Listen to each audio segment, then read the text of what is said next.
स्वामी म्हणतात, बाळा, जीवन म्हणजे फक्त श्वास घेणं नाही, तर प्रत्येक श्वासात विश्वास, संयम, श्रद्धा आणि सत्याची ज्योत पेटवत पुढे जाणे आहे. तू जेव्हा थकतोस, हरतोस, निराश होतोस, तेव्हा लक्षात ठेव की तुझ्या आत एक अशी शक्ती आहे जी तुला पुन्हा उभं करू शकते.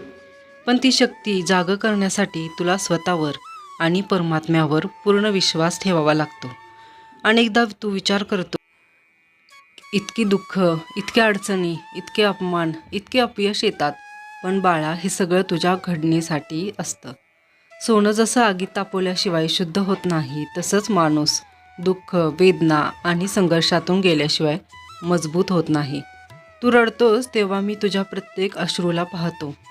तू एकटेपणात बसून देवाला हाक मारतोस तेव्हा मी तुझ्या श्वासात सामील असतो. तुला कधीही असं वाटू देऊ नकोस की तू एकटा आहेस, कारण मी प्रत्येक क्षणी तुझ्यासोबत आहे.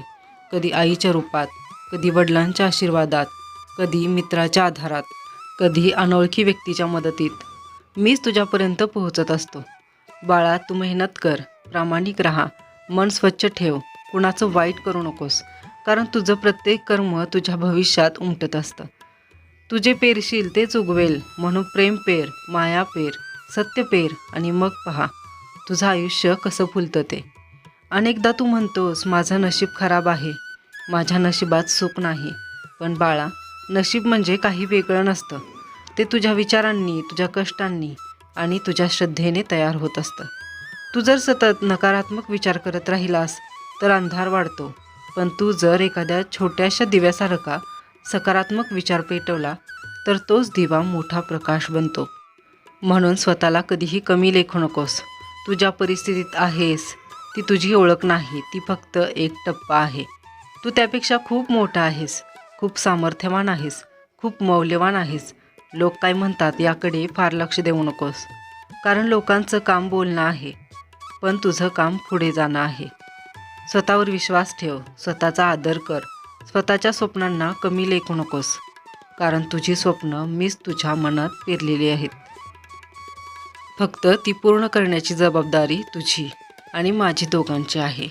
तू प्रयत्न करशील तर मी मार्ग उघडतो, तू पाऊल टाकशील तर मी जमीन मजबूत करतो, तू पडशील तर मी तुला उचलतो. पण तू चालणं सोडू नकोस, हार मानू नकोस, थांबू नकोस, कारण थांबणं म्हणजे मृत्यू आणि पुढे जाणं म्हणजे जीवन. बाळा, पैसा, पद, प्रतिष्ठा हे सगळं क्षणभंगूर आहे. आज आहे, उद्या नाही. पण तुझं चारित्र्य, तुझी माणुसकी, तुझं प्रेम हेच खरं धन आहे. ते कधीही संपत नाही. म्हणून मोठा माणूस होण्याआधी चांगला माणूस हो, कारण चांगुलपणाशिवाय मोठेपणाला काहीच अर्थ नाही. तू जर कोणाला दुखावलं असेल तर माफी मागायला कमीपणा वाटू देऊ नकोस, कारण माफी मागणं ही कमजोरी नाही तर ताकद आहे. तू जर कुणावर प्रेम करत असशील तर ते व्यक्त करायला घाबरू नकोस, कारण न बोललेलं प्रेम आयुष्यभर बोचत राहतं.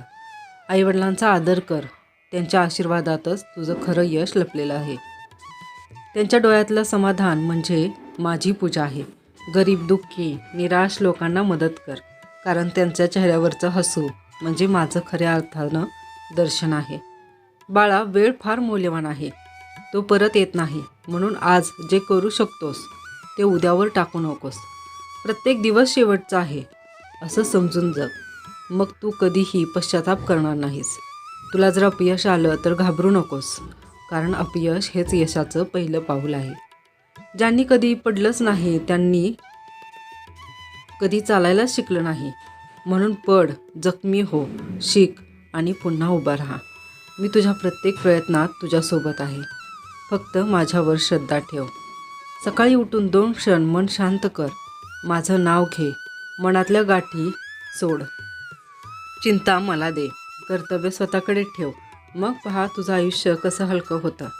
बाळा, तुझ्या आयुष्यात कधी असा क्षण येईल की सगळे दरवाजे बंद वाटतील, तेव्हा लक्षात ठेव की मी तुला खिडकी उघडून देणार आहे. फक्त तू आशा सोडू नकोस, कारण आशा म्हणजे जीवनाची श्वासवाहिनी आहे. ती तुटली तर माणूस जिवंत असूनही मेल्यासारखा होतो. म्हणून आशा धर, विश्वास ठेव, मेहनत कर, प्रेम कर, क्षमा कर आणि आनंद वाट. मी नेहमी तुझ्या पाठीशी उभा आहे. तू मला पाहू शकत नाहीस, पण माझी अनुभूती तुला प्रत्येक श्वासात, प्रत्येक यशात प्रत्येक अडचणीत, प्रत्येक अश्रूत आणि प्रत्येक हास्यात मिळत राहील. शेवटी एवढंच सांगतो बाळा, तू जसा आहेस तसाच मला प्रिय. तू अपूर्ण असलास तरी माझ्यासाठी पूर्ण आहेस. तुझ्या आयुष्याची कथा अजून संपलेली नाही. ती आत्ता तरी कुठे सुरू झाली आहे. म्हणून डोळे पुस, छाती ताठ कर, मन मजबूत कर आणि विश्वासाने पुढे चालत राहा.